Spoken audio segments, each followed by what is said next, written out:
ತುಳುನಾಡಿನ ಮಣ್ಣಿನಲ್ಲಿ ಮಿಳಿತವಾಗಿರುವ ಸಾಂಸ್ಕೃತಿಕ ಆಚರಣೆಗಳಲ್ಲಿ ಆಟಿ ಅಥವಾ ಆಷಾಢ ಮಾಸಕ್ಕೆ ವಿಶೇಷ ಸ್ಥಾನಮಾನವಿದೆ. ಸಮುದ್ರ ಮಟ್ಟದಿಂದ ಅತ್ಯಂತ ಎತ್ತರದಲ್ಲಿರುವ ಬಂಟ್ವಾಳ ತಾಲೂಕಿನ ಪುರಾಣ ಪ್ರಸಿದ್ಧ ಕ್ಷೇತ್ರಗಳೆನಿಸಿಕೊಂಡಿರುವ ಶ್ರೀ ನರಹರಿ ಪರ್ವತ ಸದಾಶಿವ ದೇವಸ್ಥಾನ ಹಾಗೂ ಕಾರಂಜಿ ಶ್ರೀ ಪಾರ್ವತಿ ಪರಮೇಶ್ವರ ದೇವಸ್ಥಾನಗಳು ಪ್ರತಿ ವರ್ಷ ಆಟಿ ಅಮಾವಾಸ್ಯೆಯ ಸಂದರ್ಭದಲ್ಲಿ ಸಾವಿರಾರು ಭಕ್ತಾದಿಗಳ ತೀರ್ಥಸ್ಥಾನಕ್ಕೆ ಸಾಕ್ಷಿಯಾಗುತ್ತೆ. ಅಂತೆಯೇ ಈ ಬಾರಿ ಕೂಡ ದೇವಸ್ಥಾನದಲ್ಲಿ ಭಕ್ತಾದಿಗಳ ದಂಡೆ ಸೇರಿದೆ. ಇಂದು ಮುಂಜಾನೆಯಿಂದಲೇ ಭಕ್ತ ಸಾಗರ ಹರಿದು ಬರುತ್ತಿದೆ. ಈ ದಿನ ಬಹುತೇಕ ಭಕ್ತರು 2 ಕ್ಷೇತ್ರಗಳಿಗೂ ಭೇಟಿ ನೀಡಿ ತೀರ್ಥಸ್ನಾನಗೈಯುವುದು ವಿಶೇಷವಾಗಿದೆ.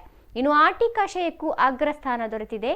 ಈ ಆಟಿ ತಿಂಗಳಲ್ಲಿ ಹಾಲೆ ಮರದ ತೊಗಟೆಯ ಕಷಾಯ ಕುಡಿಯುವುದು ಕರಾವಳಿ ಜನರ ಸಂಪ್ರದಾಯ. ಈ ಮರಕ್ಕೆ ತುಳುವಿನಲ್ಲಿ ಪಾಲೆದ ಮರ ಎನ್ನುತ್ತಾರೆ. ಆಟಿ ಅಮಾವಾಸ್ಯೆಯ ದಿನದಂದು ಪಾಲೆ ಮರದ ತೊಗಟೆ ತೆಗೆಯುವ ಸಂಪ್ರದಾಯವಿದೆ. ಸೂರ್ಯೋದಯಕ್ಕೂ ಮುನ್ನ ಬೆಳ್ಳಂಬೆಳಗ್ಗೆ ಹೋಗಿ ಹಾಲೆ ಮರದ ತೊಗಟೆಯನ್ನು ಕಲ್ಲಿನಿಂದ ಜಜ್ಜಿ ತೆಗೆದು ತೊಗಟೆ ತರಲಾಗುತ್ತೆ. ತೊಗಟೆಯನ್ನು ಜಜ್ಜಿ ರಸ ತೆಗೆದು ಕರಿಮೆಣಸು, ಬೆಳ್ಳುಳ್ಳಿ, ಓಮ ಸೇರಿಸಿ ಅರೆದು ಮನೆ ಮಂದಿಯೆಲ್ಲ ಖಾಲಿ ಹೊಟ್ಟೆಯಲ್ಲಿ ಸೇವಿಸುವ ಸಂಪ್ರದಾಯ. ಕಹಿ ಒಗರು ಇರುವುದರಿಂದ ಒಂದು ತುಂಡು ಬೆಲ್ಲ ಜೊತೆಗೆ ತಿನ್ನುತ್ತಾರೆ. ಈ ಕಷಾಯ ಅತಿಯಾದ ಉಷ್ಣ ಪ್ರವೃತ್ತಿಯಾದ್ದರಿಂದ ಬಳಿಕ ಮೆಂತೆಯ ಗಂಜಿ ಸೇವನೆ ಮಾಡುವುದು ಸಂಪ್ರದಾಯ. ಈ ಮರಕ್ಕೆ ಆಟಿ ತಿಂಗಳ ಅಮಾವಾಸ್ಯೆ ಎಂದು ವಿಶೇಷ ಔಷಧೀಯ ಗುಣಗಳು ಬರುತ್ತೆ ಎಂಬ ನಂಬಿಕೆ. ಹಾಲೆ ಮರದ ತೊಗಟೆಯ ರಸ ಸೇವಿಸಿದರೆ ಹೊಟ್ಟೆ ನೋವು, ಕಫ ಮತ್ತಿತರ ಕಾಯಿಲೆಗಳು ದೂರವಾಗುತ್ತವೆ ಎಂಬ ನಂಬಿಕೆ ಇದೆ. ಹೀಗೆ ಆರೋಗ್ಯ ಕಾಪಾಡುವ ದೃಷ್ಟಿಯಿಂದ ಕರಾವಳಿ ಜನರು ಆಟಿ ಅಮಾವಾಸ್ಯೆ ದಿನದಂದು ಕಷಾಯ ಸೇವಿಸುವ ಪದ್ಧತಿ ಬೆಳೆದು ಬಂದಿದೆ. ಔಷಧೀಯ ಕ್ಷೇತ್ರದಲ್ಲಿ ಎಷ್ಟೇ ಬದಲಾವಣೆಗಳಾದರೂ ಹಾಲೆ ಮರದ ತೊಗಟೆ ರಸದ ಕುರಿತು ಜನರ ನಂಬಿಕೆ ಬದಲಾಗದೆ ಸಾಮಾಜಿಕ ಧಾರ್ಮಿಕವಾಗಿ ತನ್ನದೇ ಆದ ಸ್ಥಾನ ಉಳಿಸಿಕೊಂಡಿದೆ. ಇನ್ನು ಆಟಿ ಅಮಾವಾಸ್ಯೆ ದಿವಸ ದಾನ ಬಿಡುವ ಒಂದು ಪದ್ಧತಿ ಕೂಡ ಇದೆ. ಮನೆ ಮಂದಿಯೆಲ್ಲ ಸೇರಿಕೊಂಡು ಕೃಷಿ ಉತ್ಪನ್ನ, ದವಸ ಧಾನ್ಯ ಜೋಡಿಸಿಕೊಂಡು ಬಾಳೆ ಎಲೆಯಲ್ಲಿ ತುದಿಯಲ್ಲಿ ನಾಣ್ಯವನ್ನು ಇಟ್ಟು ನದಿಯಲ್ಲಿ ಮಿಂದು ತೇರು ಹೂ ಜೋಡಿಸಿ ಗಂಗಾ ಮಾತೆಗೆ ಅರ್ಪಿಸಲಾಗುತ್ತೆ. ಇಷ್ಟಾರ್ಥ ಸಿದ್ಧಿಗಾಗಿ ಶನಿ ಗ್ರಹಚಾರ ಪರಿಹಾರವಾಗಿ ಭವಿಷ್ಯತ್ತಿನಲ್ಲಿ ಭೂಮಾತೆ ಗಂಗಾ ಮಾತೆ ಮನುಜ ಕುಲಕ್ಕೆ ಶಾಂತಿ ನೆಮ್ಮದಿ ದೊರಕಲೆಂದು ಕುಟುಂಬ ಸದಸ್ಯರೆಲ್ಲರೂ ಸಾಮೂಹಿಕವಾಗಿ ಪ್ರಾರ್ಥನೆ ಮಾಡುವುದು ಆಚರಣೆಯ ಭಾಗಗಳಲ್ಲಿ ಒಂದು.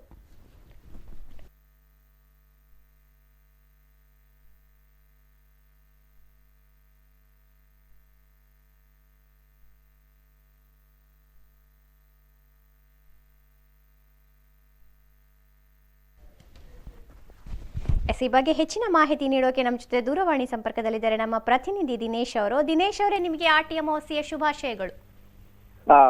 ಧನ್ಯವಾದಗಳು. ತಮಗೂ ಕೂಡ. ಎಸ್ ದಿನೇಶ್, ತುಳುನಾಡಿನ ಆಟಿಯ ವಿಶೇಷತೆ ಏನು ಅಂತ ಸ್ವಲ್ಪ ನಮಗೆ ಮಾಹಿತಿ ನೀಡಬಹುದಾ? ಖಂಡಿತವಾಗಿಯೂ ನಾವು ತುಳುವರು ಒಂದು ಜನಪದ ಲೋಕದ ವಿಶಿಷ್ಟ ತಿಂಗಳು ಇದು. ವರ್ಷಕ್ಕೆ 12 ತಿಂಗಳಿದ್ರೆ ಆಟಿ ಅಂತ ಹೇಳಿದ್ರೆ ಒಂದು ವಿಶೇಷತೆ ಅಂತ ಹೇಳ್ಬೋದು. ಬಹುಶಃ ಇವತ್ತು ವಿಶೇಷವಾಗಿ ಅಮಾವಾಸ್ಯೆ, ಆಟಿ ಅಮಾವಾಸ್ಯೆ ಅಂತ ಕರೀತಾರೆ. ಬೆಳಗ್ಗೆ ಬೇಗನೆ ಎದ್ದು ಸಪ್ತಪರ್ಣ ಅಂತ ನಾವು ಏನು ಹೇಳ್ತೇವೆ, ಗಿಡದ ರಸವನ್ನ ಕುಡಿಯತಕ್ಕಂಥದ್ದು ವಿಶೇಷ ಇವತ್ತು. ಬಹುಶಃ ಬೆಳಗ್ಗೆ ಹೋಗ್ಬೇಕು.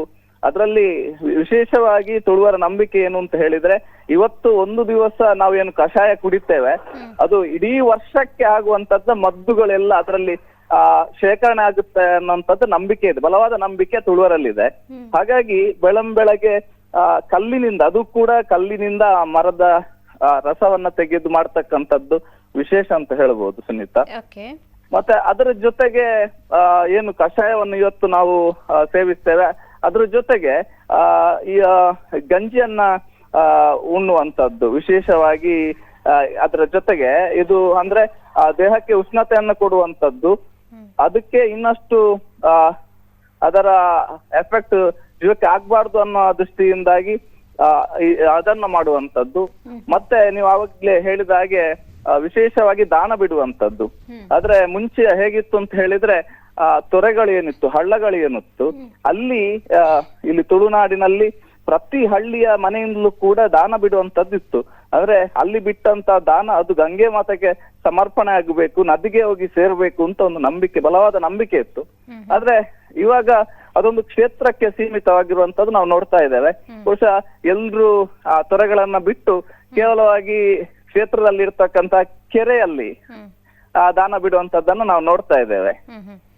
ಈ ದಿನ ಯಾವ್ಯಾವ ಕ್ಷೇತ್ರದಲ್ಲಿ ಆಚರಣೆ ಜೋರಾಗಿದೆ, ಸಂಭ್ರಮ ಹೇಗಿದೆ ಅಂತ ದಿನೇಶ್?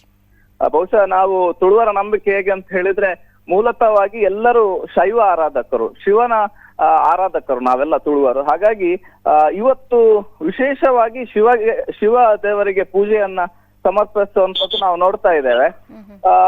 ದಕ್ಷಿಣ ಕನ್ನಡದಲ್ಲಿ ನೋಡುವುದಾದ್ರೆ ಕಾರಿಂಜೇಶ್ವರ, ದಕ್ಷಿಣದ ಕೈಲಾಸ ಅಂತ, ಭೂ ಕೈಲಾಸ ಅಂತ ಕರೀತಕ್ಕಂತಹ ಕಾರಿಂಜೇಶ್ವರ ಬೆಳಗ್ಗೆ 4 ಗಂಟೆಗೆ ಇವತ್ತು ದೇವರ ದರ್ಶನ ಪ್ರಾರಂಭ ಆಗಿದೆ.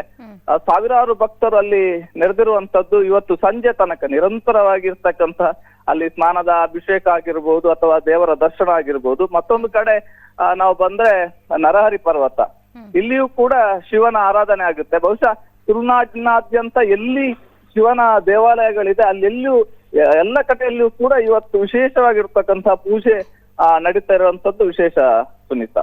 ಎಸ್, ಕಾರಿಂಜಿಯಲ್ಲಿ ಇವತ್ತು ಹೇಗಿದೆ ಜನಸಂದಣಿ, ಹಬ್ಬದ ಸಂಭ್ರಮ ಹೇಗಿದೆ ದಿನೇಶ್? ಖಂಡಿತವಾಗಿಯೂ ಇಲ್ಲಿ ಆಟಿ ಅಮಾವಾಸ್ಯೆ ಬಂತಂತ ಹೇಳಿದ್ರೆ ವರ್ಷಕ್ಕೆ ಒಮ್ಮೆ ಆದ್ರೂ ಕಾರಿಂಜಕ್ಕೆ ಹೋಗಬೇಕು ಅನ್ನುವಂಥದ್ದು ಭಕ್ತರ ನಂಬಿಕೆ, ವಾಡಿಕೆ ಕೂಡ. ಬೆಳಿಗ್ಗೆ 4 ಗಂಟೆಯಿಂದಲೂ ಕೂಡ ನಿರಂತರವಾಗಿ ಭಕ್ತರು ಬರ್ತಾನೆ ಇದ್ದಾರೆ. ಇವತ್ತು ಮಧ್ಯಾಹ್ನ ವಿಶೇಷ ಪೂಜೆ, ಅದ್ರ ಜೊತೆಗೆ ಅನ್ನ ಸಂತರ್ಪಣೆ ಇದೆ. ನಿರಂತರವಾಗಿ 4 ಗಂಟೆಯಿಂದ ಇವಾಗ ಕೂಡ ಜನಸಂದಣಿಯನ್ನು ನೋಡಬಹುದು. ತುಂಬಾನೇ ದೂರದ ಊರುಗಳಿಂದ ಕೂಡ ಇಲ್ಲಿ ಅಲ್ಲೊಂದು ತೀರ್ಥಸ್ಥಾನ ಇದೆ, ಗದಾ ತೀರ್ಥ ಅಂತಕ್ಕಂಥ ತೀರ್ಥಸ್ಥಾನ ಇದೆ. ಅಲ್ಲಿ ಎಲ್ರು ಭಕ್ತಾದಿಗಳು ಬಂದು ಮಿಂದು ನಂತರದಲ್ಲಿ ಅಲ್ಲಿ ನಾನು ಆವಾಗ್ಲೇ ಹೇಳಿದಾಗೆ ಭೂಕೈಲಾಸ ಅಂತಕ್ಕಂಥ ಹೆಸರುವಾಸಿಯಾಗಿರ್ತಕ್ಕಂಥ ಕ್ಷೇತ್ರವನ್ನ ಹತ್ತುವಂಥದ್ದು ವಿಶೇಷ ಅಲ್ಲಿ. ಎಸ್, ಧನ್ಯವಾದಗಳು ದಿನೇಶ್ ನಿಮ್ಮೆಲ್ಲ ಮಾಹಿತಿಗಾಗಿ. ಅಂದಿತ್ತ ಕ್ರಮದಾದ ಪಂಡ ದುಮ್ನಾನಿ ರಾತ್ರಿ ಬರ್ತದೆ, ಇಂದಕ್ಕೆ ಮರತ ಕೈತಲ್ಲಿ ಬರ್ತದೆ ನಮ್ಮ ಪನೋಡಿಗೆ ಎಲ್ಲ ಇಂಕಲ್ ಕಾಂಡೆ ಮರದದೆಪ್ಪೆರ ಬರೋದಿಲ್ಲ, ಕಿತ್ತದೆಪ್ಪೆರ ಬರೋದಿಲ್ಲ, ಮರದದ ಅಂಶ ಜಾಸ್ತಿ ಅದು ಉಪ್ಪಾಡು ಮಾಡೋದು.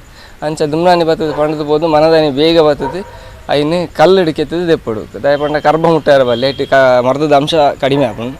ಅಂಚ ಕಲ್ಲಿಡು ಕೆತ್ತು ದೆಪ್ಪಡು ಐದು ಬೊಕ್ಕದಾದ ಕ್ರಮ ಪಂಡ ನೆತ್ತ ಕೆತ್ತೆ ಇಲ್ಲಲ್ಲಿ ಕೊನೋದು ಆಯ್ಬಕ್ಕ ಆಯ್ತಾ ಚೋಳಿ ಪೂರ ದೇತದೆ ಇನ್ನು ಕ್ಲೀನ್ ಮಂತದ್ದು. ಐನು ಕಡಪಿ ಕಲ್ಲಡು ಕಡೆದು ದಯಪಂಡ ಮಿಕ್ಸಿ ಗ್ರೈಂಡರ್ ಯೂಸ್ ಮನ್ಪರ ಇಜ್ಜಿ ಕಡಪಿ ಕಲ್ಲಡು ಕಡೆದು ಐಕ್ ಬೆಳ್ಳುಳ್ಳಿ ಜೀರಿಗೆ ಬೊಕ್ಕ ಎಡ್ಡೆ ಮುಂಚಿ ಮೂಜಿ ಪಾಡ್ದು ಕಡೆದು ಎಡ್ದಕ್ಕೆ ಐನು ಬೊಳ್ಳು ಕಲ್ಲು ಬೆಚ್ಚ ಬಂತದ್ದು ಐತಲೆ ಪಾಡ್ದು ಎಡ್ದಕ್ಕೆ ಐನು ನಮ್ಮ ಪರ್ಪುನ ಕ್ರಮ. ಎಲ್ಲೆ ಜೋಕ್ಲೆಗೆ ಅಂತೂ ಕೊರ್ಪುಜೇರಿ ದಯಪಂಡ ಮಸ್ತ್ ಎಲ್ಲೆ ಜೋಕ್ಲೆಗೆ ಐದು ಬೊಕ್ಕ ಜೋಕ್ಲೆಗೆ ಒಂಜಿ ಮಿನಿಮಮ್ ಈ ತಿಂದು ಒಂಜಿ ಅಂದಾಜಿ ಇಲ್ಲದಕ್ಲೆ ಗೊತ್ತುಪ್ಪುಡು ಅವಿತ್ತ ಪ್ರಕಾರ ಕೊರ್ಪೇರಿ ಬೊಕ್ಕ ಅಂದು ಪರ್ದಾಯಿ ಬೊಕ್ಕ ಮಸ್ತ್ ಹೀಟ್ ಆಗಿ ನಡೆದಾದ್ರೆ ಐಕ್ ಮೆತ್ತದ ಗಂಜಿ ಬೊಕ್ಕ ತಾರದ ಗಂಜಿ ಪನ್ಪೇರು ಇನ್ನೇನು ತಿನ್ಪನ ಕ್ರಮ.